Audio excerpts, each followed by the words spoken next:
Alors Jean-Marc et Momo, donc vous êtes tous les deux à l'affiche d'un film qui sortira en fin d'année. Et on va déjà faire le buzz parce que je crois que c'est un film où on ressort avec la banane, un film qui parle de rapport entre les hommes, un film authentique comme vous avez pu déjà vivre avec les 4 saisons d'Espigoule et puis aussi avec le travail d'Arabe. Et donc là, Christian Philibert vous réunit tous les deux dans ce film-là pour faire un film vraiment un ovni, mais en même temps un film qui a sa place tout à fait dans le paysage du cinéma français d'aujourd'hui. Ouais, je pense tout à fait, parce que bon, c'est un film sur le rapport humain, un rapport entre les hommes, un rapport entre l'Occident et l'Afrique, les rapports au tourisme, un rapport à beaucoup de choses, l'exploitation. Il y a beaucoup de sujets qui sont abordés, même en filigrane, comme ça, derrière. Ça paraît un peu comme ça rigolo, mais il y a toujours un peu de profondeur dans les films chrétiens. Toujours de la profondeur, donc c'est peut-être pas à première vision, vous allez le voir, mais c'est des films qu'il faut regarder plusieurs fois. Parce qu'il y a toujours des trucs cachés dans le cinéma chrétien qu'il faut aller puiser à droite à gauche. Qu'est-ce que vous avez découvert chacun, Jean-Marc? Qu'avez-vous découvert avec l'univers de Christian Philibert depuis qu'il vous fait tourner? Oh, qu'est-ce que j'ai découvert? Un cinéma pas tout à fait commercial et pas du tout commercial, on va dire. Et voilà. Qui suit pas les règles. Et donc, qu'est-ce que j'ai découvert? On peut dire que c'est l'authenticité qui vous a plu, qui va si tu veux, il nous laisse vraiment libre dans nos choix, dans notre façon de jouer, voilà quoi. Non, c'est-à-dire qu'on croit qu'on a beaucoup de liberté, mais en vérité, il encadre beaucoup de choses. Mais ce qui implique, la confiance implique beaucoup plus de responsabilité. Donc quand on te fait confiance, tu as toujours beaucoup plus de responsabilité, alors que quand tu apprends un texte par cœur et tu le débites, voilà, tu lis ton texte, toi, tout simplement. Après, tu mets un peu la forme, mais dans le cinéma chrétien, il te demande beaucoup plus que ça. Il te demande de réinventer le texte par rapport à ta personnalité. Donc le texte, il est posé là, comme ça, tu as le cadre, mais il t'en demande beaucoup plus. Et il te demande de mettre beaucoup de ta personne. Donc c'est pas rien que le texte en lui-même ou le jeu d'acteur, ça va au-delà. Voilà. Et il s'inspire aussi beaucoup de vous. Ben je pense que voilà, c'est un gars quand même qui a des yeux perçants et qui devine quand même ce qu'on a un peu au fond de nous, quoi. Même si cela est caché, bon, il n'y a pas tout qui est vrai. On n'est pas 100%, heureusement qu'il y a un jeu d'acteur. Mais il décèle en nous les qualités ou les défauts pour pouvoir les transmettre à l'écran et faire quelque chose et monter une histoire, quoi. Parce que bon, ça a été quand même un peu rock'n'roll le tournage, donc voilà, je pense qu'il a été malin, il est très malin et très, très observateur. Et quand il fait un film, il est habité, quoi. Il peut tenir 24 heures sur 24 mais au bout d'un moment, nous, c'est usant pour un acteur, c'est usant. Moi, je l'appelle Duracell, hein, c'est un tueur en tournage. C'est impressionnant. Moi, je sais pas ce qu'il en pense, mon... Oui, ouais, je confirme. C'est vrai, tournage éprouvant. Mais bon, on a répondu présent. On a toujours fait le bon cœur, quoi, de toute façon, quoi. Et... Vous avez vraiment vendu votre bar dans la vraie vie? Dans la vraie vie, oui. Dans la vraie vie, comme à l'écran, j'ai vraiment vendu mon bar. Et donc, il a profité de cette situation pour donc donner un départ à un Samba d'Espigoule, et Espigoule commence à coloniser le monde. Est-ce que les répliques sont de vous, parfois, même souvent? On va dire souvent. Oui. C'est ça aussi qui caractérise, depuis que vous avez tourné avec lui, le fait de dire, ben voilà, je crée un personnage, mais en même temps, je vais rester un petit peu, moins par l'expression, par les choses comme ça. Parce que toutes les réflexions des personnages, c'est des choses que vous pourriez dire dans la vie de tous les jours, que vous dites.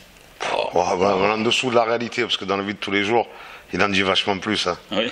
Oui, non, mais je pense que c'est propre à chacun. Vous prenez Gérard Depardieu, je pense que les textes qu'on lui écrit, après, il les arrange beaucoup, il les arrange à sa sauce. Et ça, c'est le propre des acteurs.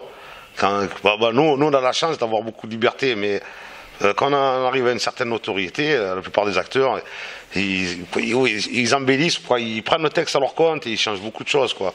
C'est pas le texte à la virgule, quoi. Parce qu'entre la théorie de l'écriture et après le visuel à la caméra, il y a toujours un décalage. Donc je pense que ce décalage, il faut le transformer, peut-être pas avec des mots, mais avec un comportement, avec une manière d'être.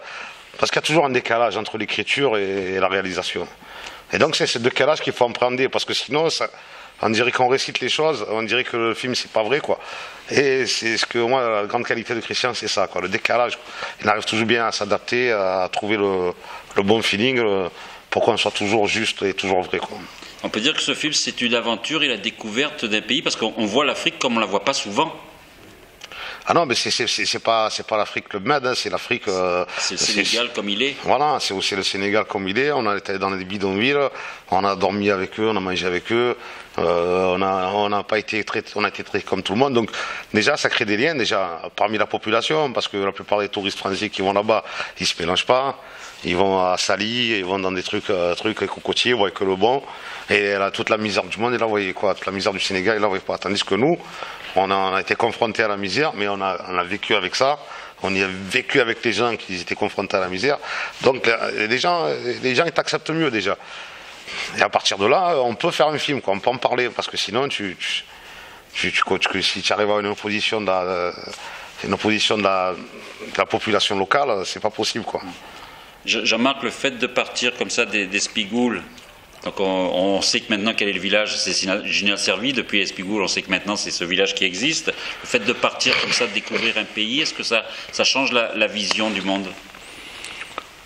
Ah ben oui, forcément. Forcément, parce que là, le décalage, il est énorme.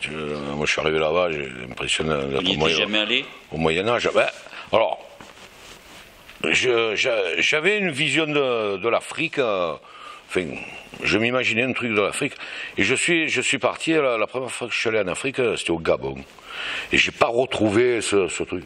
Alors que là, le Sénégal, pour moi, c'est l'Afrique comme je vois les Africains, comme je vois, voilà. Mais après, ouais, effectivement, le décalage est énorme, quoi, entre les cultures, le mode de vie. Et eux, c'est comme ils nous voient, nous aussi. Oui. Non, mais moi, je pense que ça nous a fait grandir quand même, ce tournage, ça nous a fait grandir dans le sens où, quand même, quand tu arrives au Sénégal, quand tu vois un peu la misère, les bidonvilles, tu prends quand même une sacrée claque. Hein. Après, tu te dis quand même, je suis pas si mal que ça. Putain, on se plaint tout le temps, là-bas, ils ont rien. Mais juste des constats comme ça au quotidien. Moi, quand j'étais au Sénégal, je crois qu'on se plaint en France, on allume la télé. Bon, c'est vrai qu'on n'a pas vu la télé pendant 2 semaines, ça a été un bonheur. Mais quand tu allumes la télé ici, tu vois la Syrie, l'Afghanistan, le chômage, alors qu'on n'est pas si mal. On ne devrait même pas, on devrait éteindre la télé, et on devrait tous boire un coup ensemble, se connaître un peu mieux. Et ce qui se passe en Afrique, voilà, ils vivent tous ensemble, il n'y a pas de télé. Des fois, on se crée des problèmes, on dirait là où il n'y en a pas. Alors que, moi, ça m'a appris ça, quoi. Ça m'a appris qu'en vérité, on se plaint, mais on n'est pas si mal que ça, quoi. Après, c'est vrai que ça peut pas toujours être mieux, mais les rapports humains, on dirait qu'ils sont en train de nous échapper ici en France, alors qu'on est dans une région où normalement, les rapports humains dans le sud, ça se perd de plus en plus. Tout le monde est chez lui d'un côté, l'autre est chez lui. Et c'est pas bon art, quoi, c'est pas bien. On peut dire que travailler avec Christian Philibert, c'est faire un film solidaire? Non, je pense pas, non.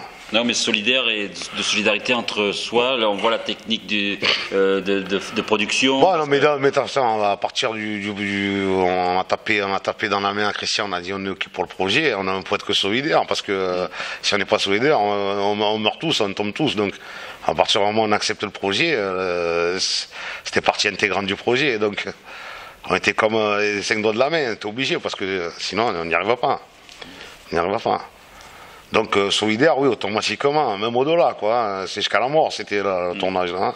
Quelle est à chacun votre plus grande frayeur et votre plus grande joie sur ce tournage? Frayeur, j'en ai pas eu. Non, une frayeur, on a tourné. Il y a des animaux, il y a des choses comme ça. Non, même pas. Non, on était devant des rhinos, on n'a pas bronché. Hein. Non, ils venaient me manger dans la main. Voilà, les rhinos, on les a domestiqués. Non, c'est pas ça. On a tourné une scène dans une discothèque et ça a failli mal finir, quoi. Ah, c'était un peu trop chaud? C'était chaud par rapport à, je sais pas pourquoi, pourtant ils étaient avertis, ça allait bien se passer et C'était pourtant, c'est la première fois qu'au Sénégal ça nous est arrivé. Les gens de là-bas, il y a eu un truc, ils voulaient casser la caméra, on a dû partir, et on a dû s'arrêter de tourner et tourner la scène ultérieurement après, quoi. Donc, ouais, c'est la seule un peu frayeur qu'on a eu juste pour le matériel, parce que si nous cassaient la caméra, il n'y avait plus de film, quoi. Donc, on a eu peur pour ça, quoi. Les plus grandes joies alors? La plus grande joie, c'est d'être au quotidien, de me réveiller tous les matins, dans les bras de Jean-Marc tous les matins. Des rencontres qui n'ont pas fini de... Maintenant, je pense que vous allez rester en contact avec eux. Ouais, mais moi, Modou, par exemple, il y a des gens qu'on a rencontrés qui étaient super.